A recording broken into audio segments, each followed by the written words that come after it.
Bonjour à toutes et à tous, ma team Kiefer, j'espère que vous allez bien. Aujourd'hui pour cette nouvelle vidéo, on se retrouve pour une vidéo Vendée Globe. On se retrouve sur le jeu officiel virtuel Regatta. On a plus de 765 371 bateaux en mer, donc c'est un record pour le jeu virtuel Regatta qui marche vraiment très bien cette année.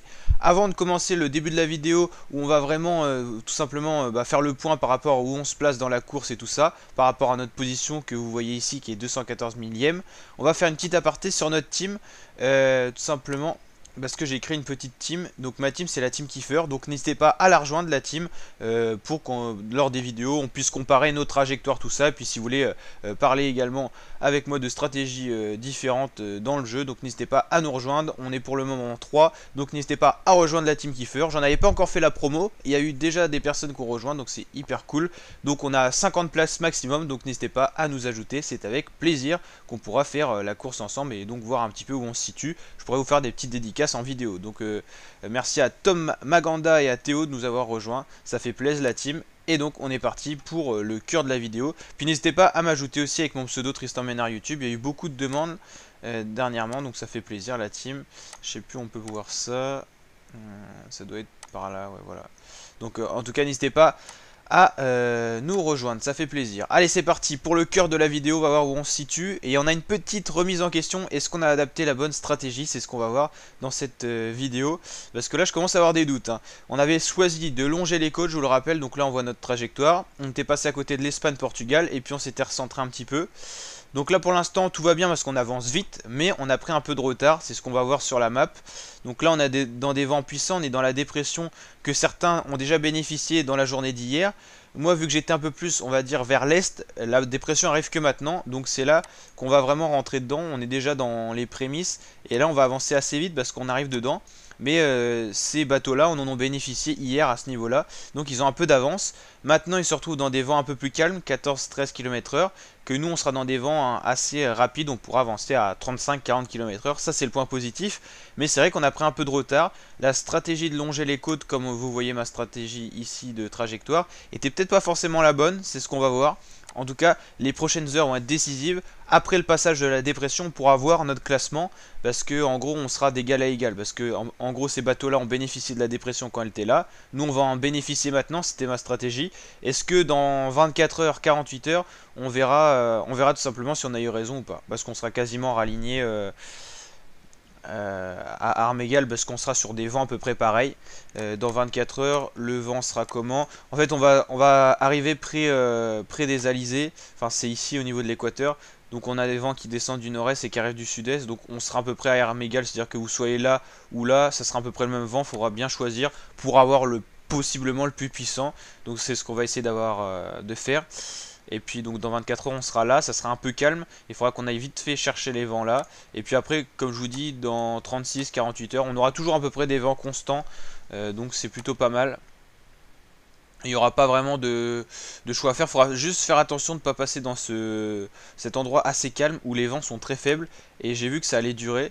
Donc c'est peut-être une habitude ici qu'il n'y ait pas beaucoup de vent.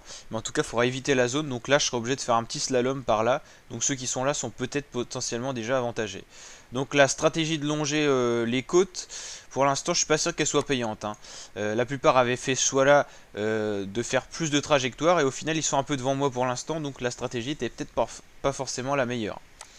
Donc on verra ça une fois le passage de la dépression, comme je vous ai dit, parce qu'on aura les vents puissants, ça nous permettra de nous ramener peut-être au cœur de la course ou pas, ou peut-être qu'on sera toujours en retard. On verra ça, là on pourra savoir dans 24-48 heures à peu près.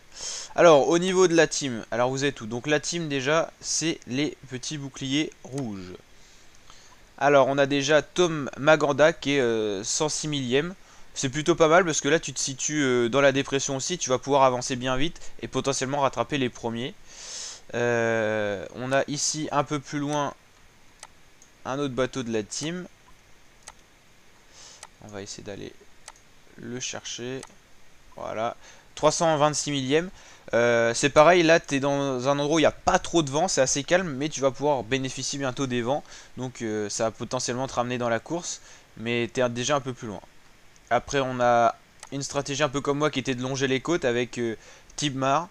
128 millième. Bon, après c'est vrai que le classement aujourd'hui compte pas vraiment parce que ça va évoluer beaucoup, on est qu'au début de la course, mais c'est vrai que c'est déjà bien d'être dans les premiers. Là on va voir justement la première position de tous les gens qui me suivent. C'est Projection Virtuelle qui fait des vidéos, je crois aussi. 4666 millième. C'est pas mal, hein. C'est pas mal, c'est le meilleur classement de la team d'ailleurs. Et t'es bien au cœur de la course là. On a Snorri, 119 millième. Ou encore Vent de Soleil 14 à 153 millième position. Donc voilà à peu près où vous êtes situé. C'est vrai qu'on a déjà passé la France, l'Espagne et on est au niveau quasiment de l'Afrique. On va arriver, je crois si je dis pas de bêtises, l'Équateur qui est ici. Donc on va arriver vers l'Équateur dans 3-4 jours, peut-être même avant. Donc voilà, et il nous reste encore beaucoup de trajectoires à effectuer comme vous pouvez le voir ici. Et là il faudra faire attention parce qu'il y a des dépressions qui se creusent, il y a des vents un peu contradictoires.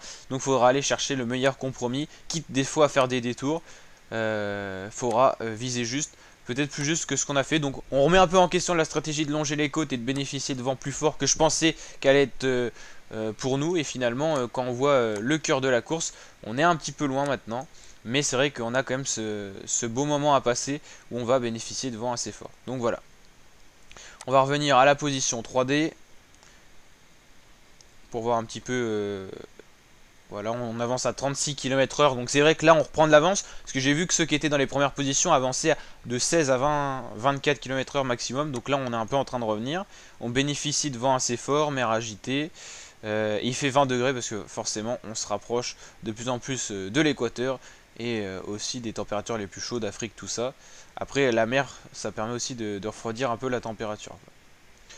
On a fait 2500 km, il en reste 41 000, donc vous voyez que la course n'est pas du tout jouée. On a encore le temps de voir ça. On a différentes vues caméra, je vous avais pas montré ces derniers jours. Voilà le poste de commandement. C'est vrai qu'on n'en avait pas parlé beaucoup, bon là c'est assez agité, donc il y a de l'eau partout. On est en train de couler ou... Non je rigole. Mais voilà. C'est assez agité, mais en tout cas il y avait pas mal de vues, donc j'ai découvert ça il n'y a pas longtemps, donc je voulais vous montrer un petit peu. On peut voir justement les autres concurrents, les concurrents de la team, tout ça. Voilà.